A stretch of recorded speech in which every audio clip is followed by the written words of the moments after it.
जय हिंद दोस्तों, फिर से मैं आपका स्वागत करता हूं और इतना हेल्प करने के लिए सभी को धन्यवाद। और आगे भी आप लोग करते रहिए, उसके लिए बहुत बहुत आभार।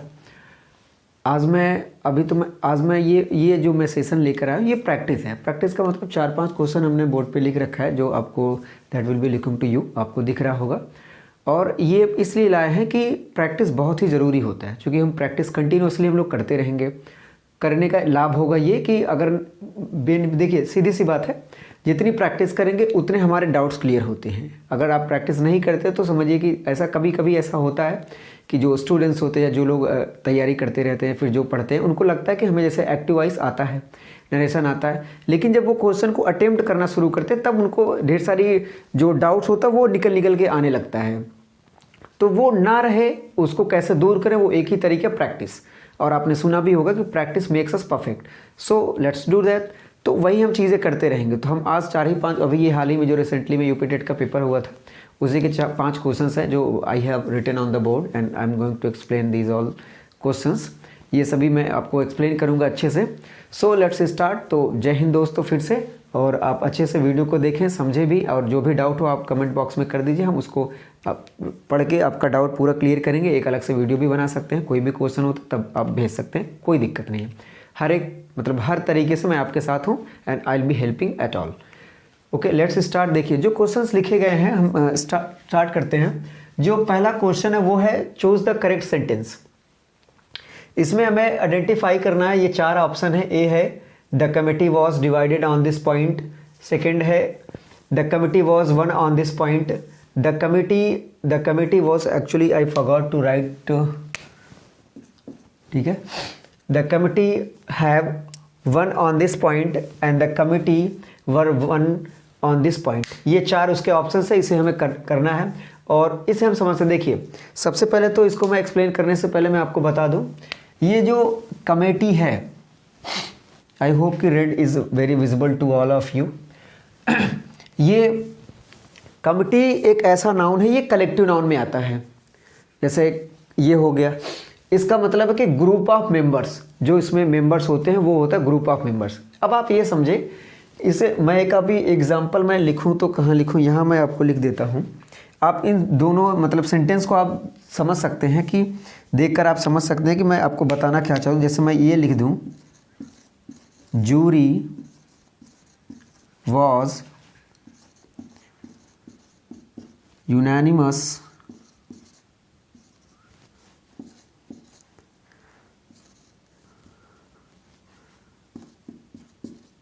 on its opinion।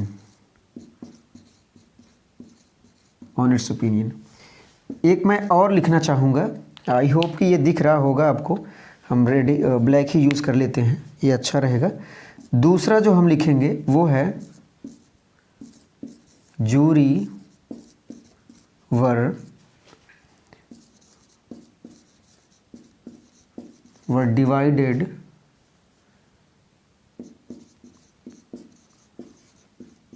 In their opinion. ये 2 लिखे गए हैं, इनको हम समझते हैं, इसी को हम लेकर आपको समझाएंगे।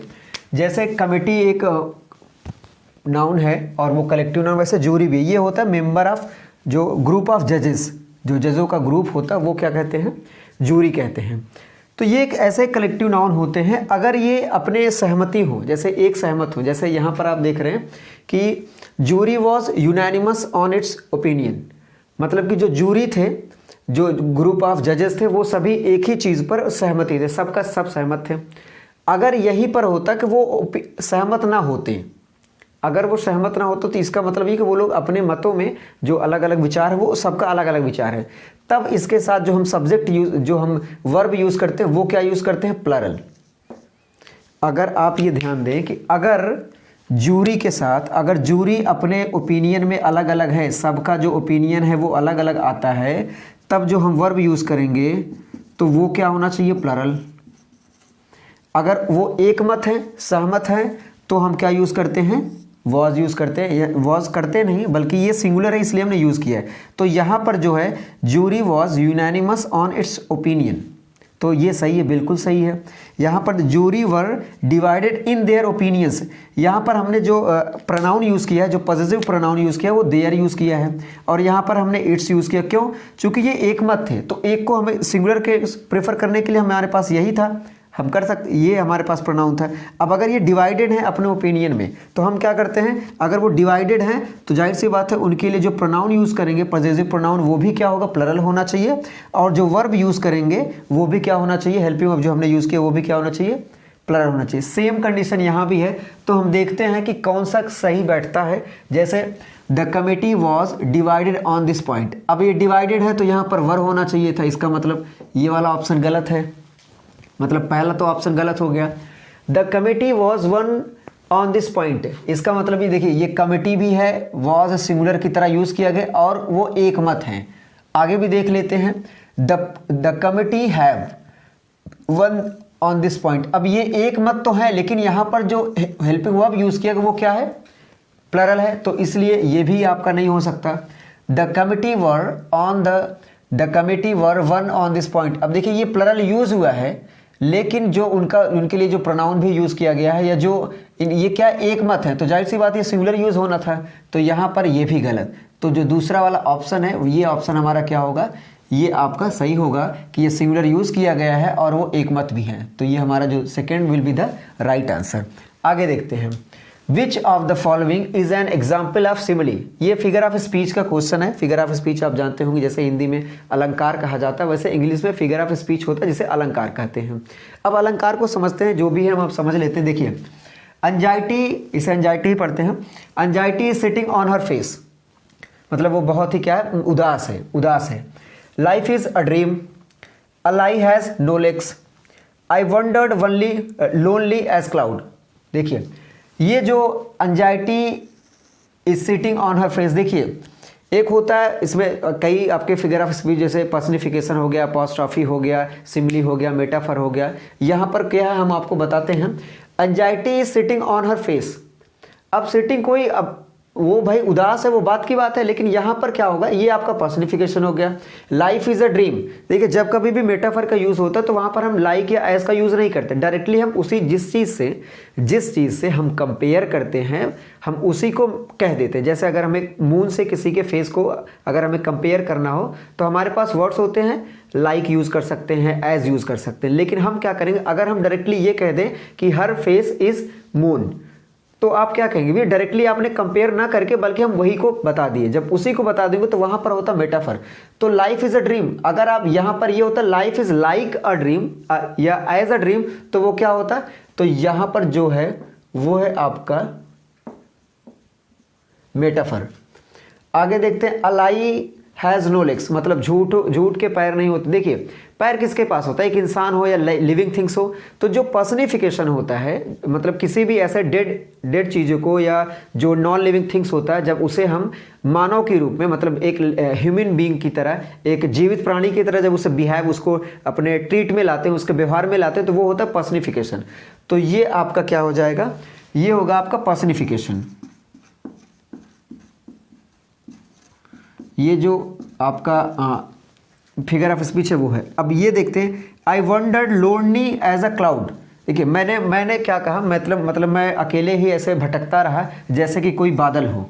अब ये क्या है, यहाँ पर एज कंपेयर किया जा रहा है। अगर ये डायरेक्टली होता आई वंडर्ड लोनली क्लाउड, तब तो वो बात की बात होती, लेकिन यहाँ पर जब कभी भी एज आ जाए और लाइक, अगर ये कंपेयर किए गए हैं किसी नाउन से, तो आप समझ लीजिएगा वहाँ पर क्या, कौन सा फिगर ऑफ स्पीच होता है, सिमिली होता है।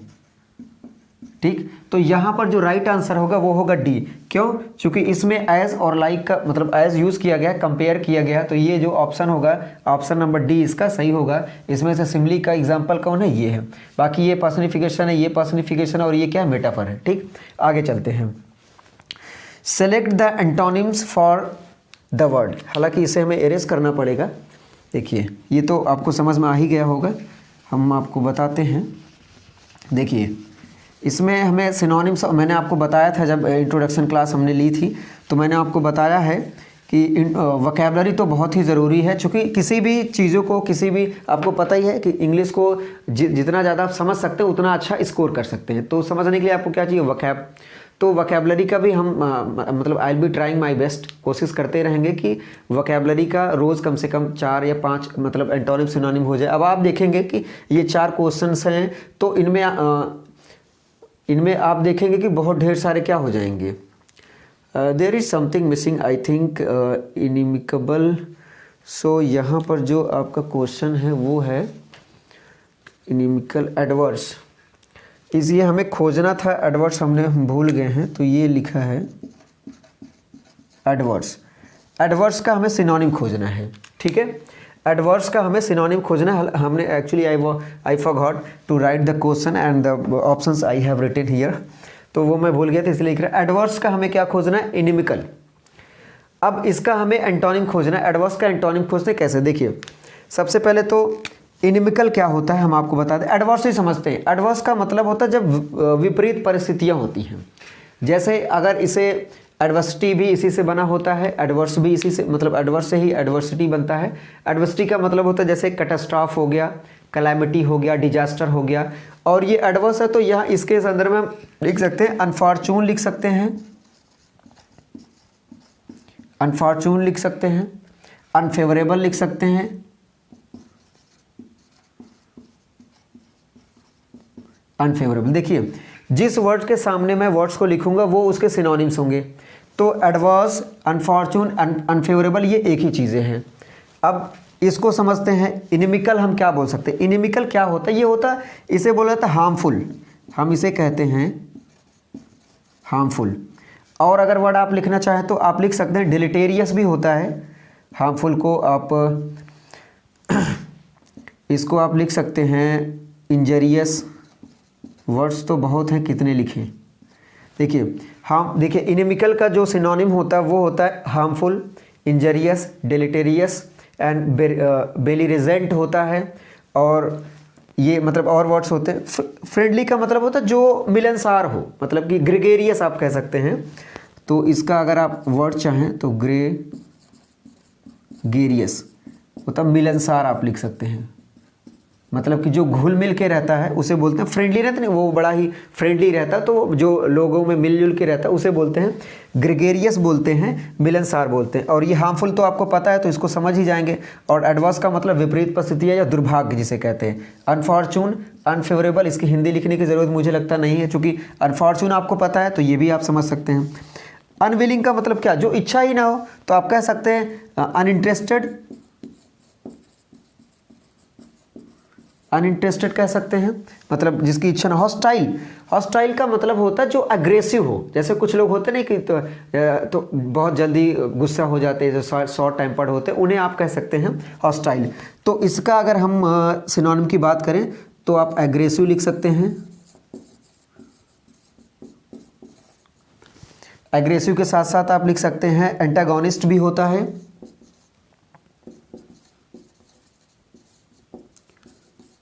एंटागोनिस्टिक ठीक से लिखा नहीं गया तो मैं चाहूँगा इसे फिर से लिख दूँ,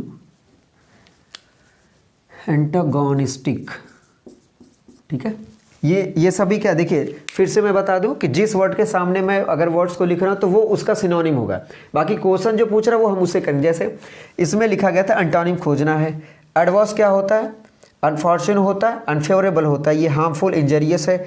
अब हमें क्या करना है, वो ऐसा हमें खोजना है इसका एंटोनिम। अगर वो विपरीत है, दुर्भाग्य है, जो अगेंस्ट में हो, तो उसका जो एंटोनिम होगा वो क्या हो, जो मिलनसार हो, काइंडली हो। तो इस हिसाब से अगर हम देखें तो जो हमारा ये होगा फ्रेंडली, ग्रेगेरियस, चूँकि एडवर्स का मतलब अनफॉर्चून, अनफेवरेबल। अब ये फ्रेंडली क्या होगा, वो होगा, अब और कोई नहीं हो सकता, तो ना तो ये होगा ना तो ये, तो जो करेक्ट आंसर होगा वो होगा आपका फ्रेंडली। आगे देखते हैं। अब देखिए ये आया चेंज इन डायरेक्ट स्पीच। देखिए मैंने आपको बोला था ना, ये बहुत ही प्रैक्टिस करने से डाउट्स बहुत क्लियर होते हैं। देखिए हमें ये वर्ड लिखा गया, एक सेंटेंस लिखा गया है जो इनडायरेक्ट में लिखा गया, उसे हमें कन्वर्ट करना है डायरेक्ट में, मतलब like a transformation we are going to do. So पहले हम पढ़ लेते हैं कि क्वेश्चन क्या है। क्वेश्चन ये है, I asked why he was looking through की होल। आई आस्क, देखिए मैं आपको कुछ तरीके बताऊंगा। तरीके का मतलब पहले तो ये सीखेंगे कि ऑप्शंस को कैसे एलिमिनेट करें। जैसे कई बार होता है ना कि आपको 4 ऑप्शन में से 3 ऑप्शन आता है, एक नहीं आता है, या फिर आप समझिए कि अगर ये रूल पता है तो ठीक है, लेकिन अगर थोड़ा बहुत सिर्फ आपको याद है, आइटम मूवमेंट नहीं याद है, तो ऑप्शंस को कैसे एलिमिनेट करें वो हम सीखते हैं। देखिए, जब कभी भी आस्क आए, ये जब हम पूरा रूल आपको बताएंगे तो मतलब जब पढ़ाएंगे तो बहुत ही अच्छे से एक्सप्लेन करें, लेकिन अभी के लिए मैं आपको ऐसे मतलब कि शॉर्टली इन ब्रीफ में मैं आपको बताने की कोशिश करूंगा। जब कभी भी आस्क आए तो ये समझ लीजिए वो इंटेरोगेटिव सेंटेंस होगा पक्का, मतलब जो रिपोर्टिंग वर्ब होता है वो बदल जाता है। अब अगर वाई आ गया तो ये समझ लीजिए जो रिपोर्टेड स्पीच का जो इंटेरोगेटिव सेंटेंस, देखिए इंटेरोगेटिव सेंटेंस 2 तरीके से बनता है। पहला, the first one that starts with helping verb, मतलब पहला वाला वो जो हेल्पिंग वर्ब से स्टार्ट होता है, and the second interrogative sentence that starts with question word. Question word का मतलब हाउ, वाई, व्हेन, वेयर, इन सब से जब स्टार्ट होता है तो वो दूसरा वाला माना जाता है। तो अब इसमें रूल ये कहता है कि जब कभी भी रिपोर्टेड स्पीच में दूसरा वाला इंटेरोगेटिव सेंटेंस अगर आए, इट मीन्स अगर दूसरा वाला इंटेरोगेटिव सेंटेंस आए, इसका मतलब ये है कि अगर ऐसा इंटेरोगेटिव सेंटेंस जो किससे स्टार्ट हुआ हो, क्वेश्चन वर्ड से, अगर वो क्वेश्चन वर्ड से स्टार्ट हुआ होता है तो इन्वर्टेड कामा को हटाकर उसी क्वेश्चन वर्ड को हम क्या करते हैं, लिख देते हैं। अगर ये चीज़ इतनी सिर्फ पता, तो आप ये पहले पता करें इसमें से कौन सा ऐसा सेंटेंस है जिसमें वाकई में क्वेश्चन वर्ड आया है। देखते हैं, पहला है why are you looking through की होल आई सेड।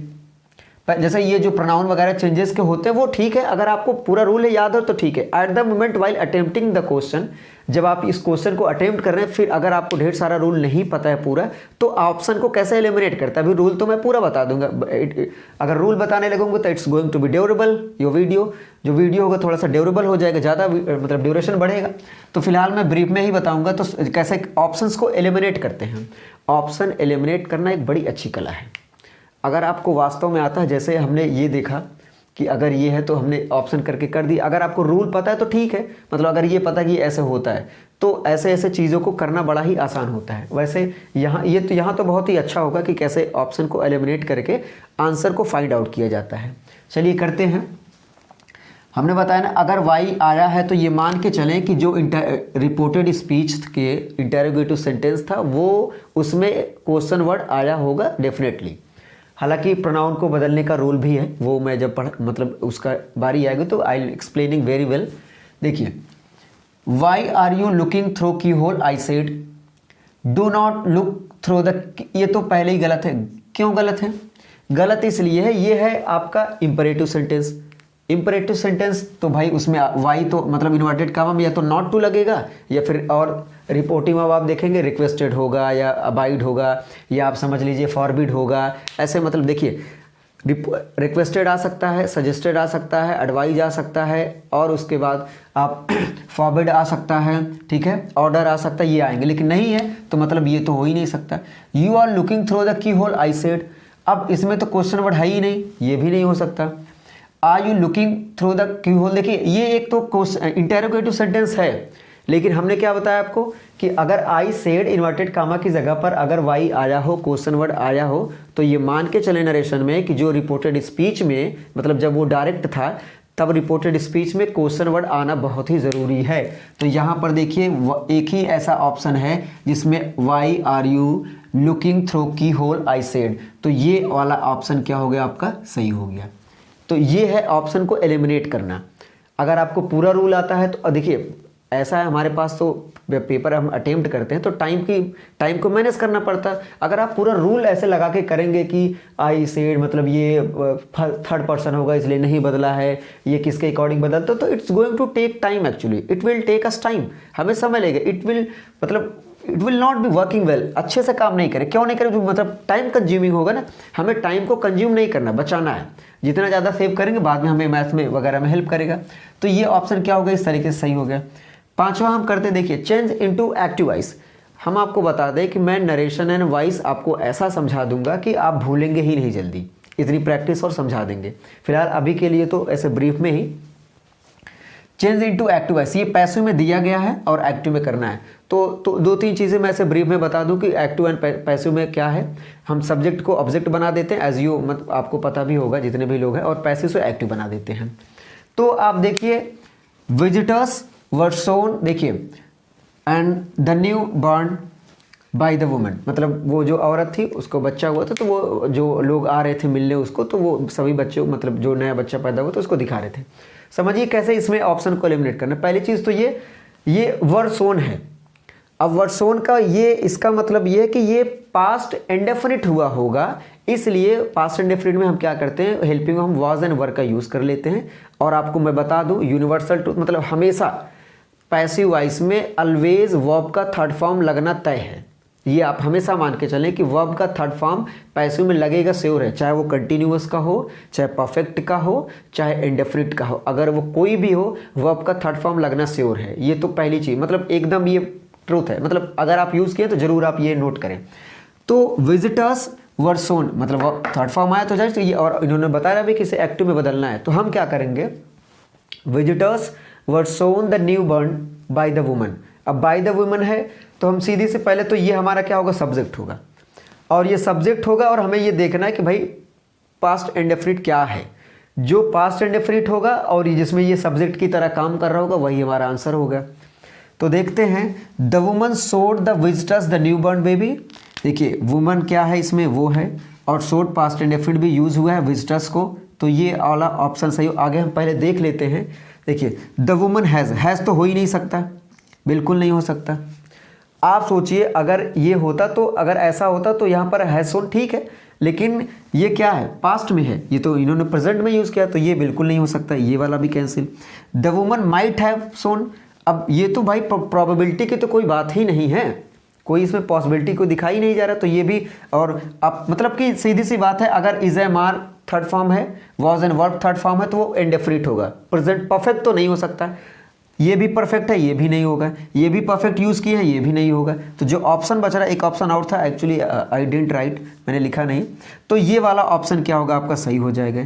ये तो तरीका है कि ऑप्शन को एलिमिनेट कैसे करते हैं, ठीक है। अगर आपको रूल पता है, रूल आप आते हैं, अच्छी बात है, लेकिन आप सोचो कि वो टाइम कंज्यूमिंग होगा, तो हमें क्या करना है एग्जाम्स में, टाइम को भी सेव करना है और अच्छे से क्वेश्चन को भी अटेम्प्ट करना है, और अच्छे, तो ये तरीके हैं, ये this was the way I taught, ये वो तरीका था जिस तरीके से मैं चीज़ों को एक्सप्लेन करता हूँ, और आई होप कि हर चीज़ें आपको समझ में। अगर कोई भी डाउट हो तो कमेंट बॉक्स में आप ज़रूर कर सकते हैं, और वीडियोस अगर आपको अच्छे लगते हैं तो लाइक करें, शेयर करें, सब्सक्राइब भी करें, और बेल आइकन को ज़रूर, मतलब बेल आइकन को ज़रूर नोटिफाई किए रहें। अगर आपने बेल आइकन को बटन दबाया है तो जो भी वीडियोस मैं अपलोड करूंगा वो आपके पास नोटिफिकेशन जाएगा, और आप देखते रहिए।